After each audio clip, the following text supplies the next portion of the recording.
Boy, I like their young running back. What, Chris Johnson, is that his name? I like their young running back. He looks good. I'm a little weary of Wendell White punching in the touchdowns. Anytime you have a running back situation like that where there's not a clear-cut, defined 1 and 2 who's going to get the bulk, who's not, it's always kind of scary. But I do like Chris Johnson. He's not that bad of a player. And Tennessee has Kerry Collins at quarterback now. I'm not sure on Justin Gage's status at wide receiver because he took a kind of a bump up in my book when Kerry Collins stepped into that quarterback role.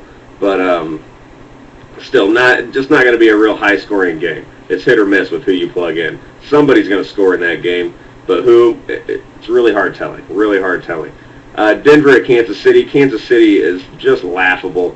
Probably the worst team I've ever seen. And Denver is incredibly high-powered, despite having kind of a low-scoring output last week. Not really low-scoring, but kind of not the statistics for Jay Cutler and the wide receivers that people thought they would have against New Orleans. Now this week at Kansas City, who has just let everyone ring them up for zillions of points, I like Denver to go ahead and score a lot. So I like Jay Cutler. I really, really like Brandon Marshall, and I also kind of like Eddie Royal.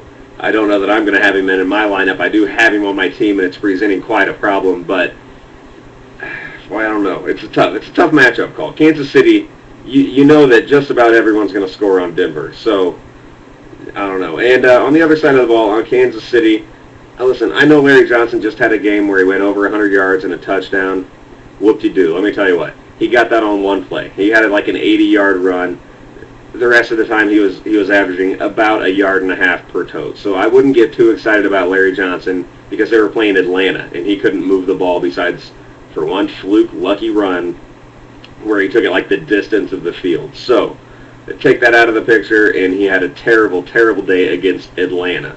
And I don't think it's going to get any better this week against Denver. Even though they've kind of been getting into some shootouts with some people in Denver, they've kind of been letting people score on them. I don't think that Kansas City is that big of a threat. They're just awful. San Diego at Oakland. Surprisingly, Oakland's looked all right. I mean, not from a fantasy perspective. Not a lot of guys you want to start. McFadden's been an okay start, but all in all, they're competitive. They're in games, and they're not the they're not the whipping that they're not as bad as I thought. Not as bad as I thought. San Diego, on the other hand, is very, very good. So they will beat Oakland. I do like Phillip Rivers, as I do every week. LaDainian Tomlinson, even if he's 70%, San Diego is a team that gets into the red zone a lot and gets into gets goal line opportunities a lot. So LT benefits from that, as you saw last week, 2 touchdowns.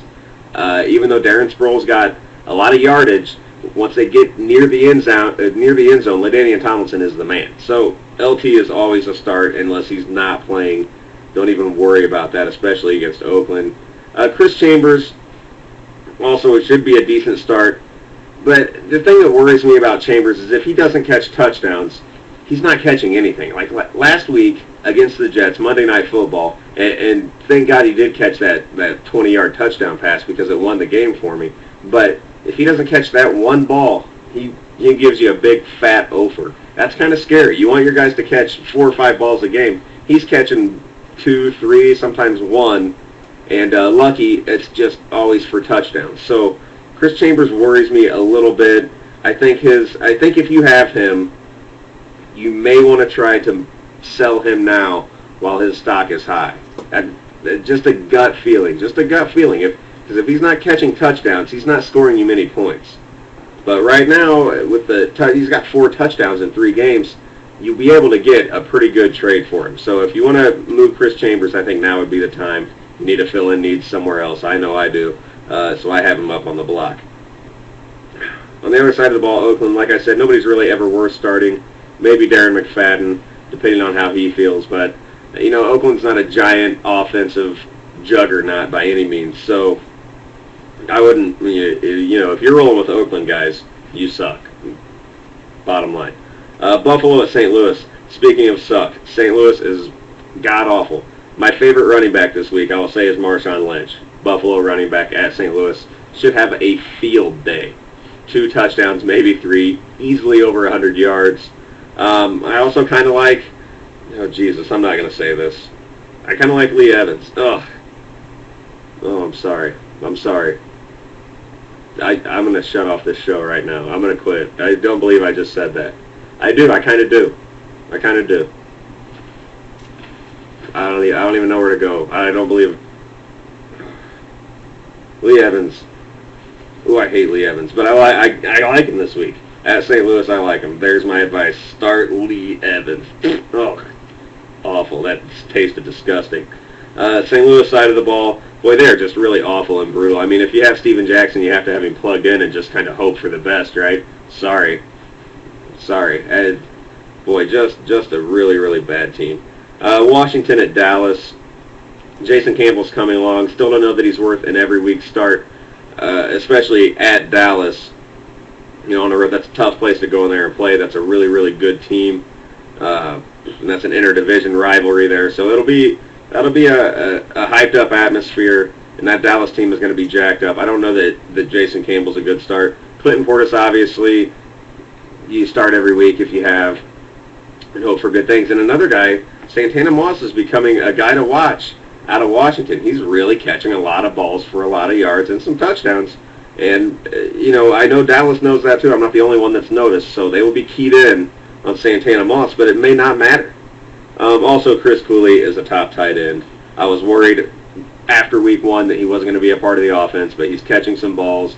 It's just that in that first week against the Giants, you really, really need, again, when you're playing the Giants, you need as much pass protection as you can. So they were keeping Cooley behind and just trying to do a little pass blocking, trying to keep Jason Campbell safe, which they still weren't able to do, but that was their game plan. It did worry me about Chris Cooley initially because he had such a disappointing week 1, but really he's not that bad.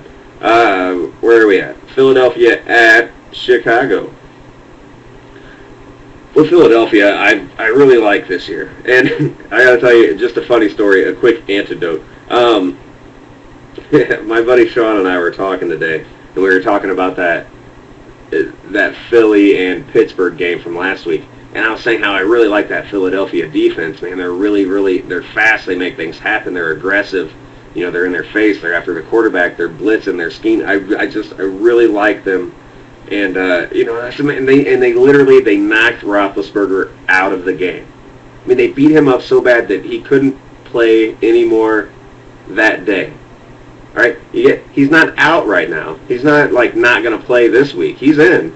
It was just that day he had got beaten up so bad that he couldn't play any more football.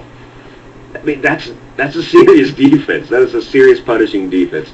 If your league rewards points for all sorts of defensive things like, sacks, interceptions, forced fumbles, fumble recoveries, all these things, the Eagles own the league in, all right? And they will continue to do so. If you watch their defense, it's fun to watch. It is really, really fun to watch.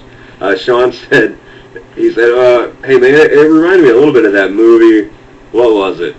Passion of the Christ. I said, so Ben Roethlisberger would be Jesus Christ, and the Philadelphia Eagles would be the Jews.